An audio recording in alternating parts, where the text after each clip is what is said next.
অবাধ, অংশগ্রহণমূলক ও নিরপেক্ষভাবে জাতীয় ও স্থানীয় সরকার নির্বাচন আয়োজনের লক্ষ্যে নাগরিক সমাজ, শিক্ষক ও বুদ্ধিজীবীদের সাথে সংলাপ করেছে নির্বাচন ব্যবস্থা সংস্কার কমিশন।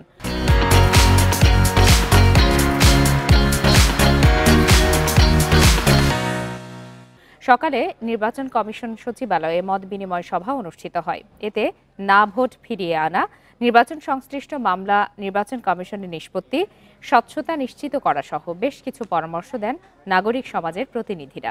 এছাড়া সরাসরি ভোটের মাধ্যমে রাষ্ট্রপতি নির্বাচন, অর্থের উৎসের স্বচ্ছতা নিশ্চিত করা, ইভিএম বনাম অনলাইন ভোট এবং হলফনামা সঠিকভাবে যাচাই বাছাইয়ের প্রস্তাবও উঠে আসে সংলাপে।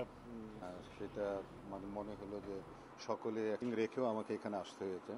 তো যে কারণে তো ফ্যাসিস্ট সরকারের আগে কিন্তু একটা সিস্টেম ছিল না ভোটের একটা, যে আমার কাউকে পছন্দ হলো না, তো সেইটার কথা আমি বললাম যে এটাকে রাখা যায় কিনা। তো এটা তারা বললো যে হ্যাঁ, এটা একটা ভালো প্রস্তাব, না ভোটের একটা সিস্টেম থাকবে। একে অপরকে প্রশ্ন করেছি, আমরা বোঝার চেষ্টা করেছি, জানার চেষ্টা করেছি।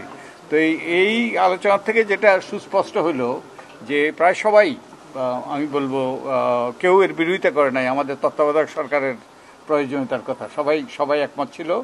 আর নির্বাচন কমিশনকে স্বাধীন করতে হবে, শক্তিশালী করতে হবে, বিশেষত আর্থিক স্বাধীনতা দিতে হবে।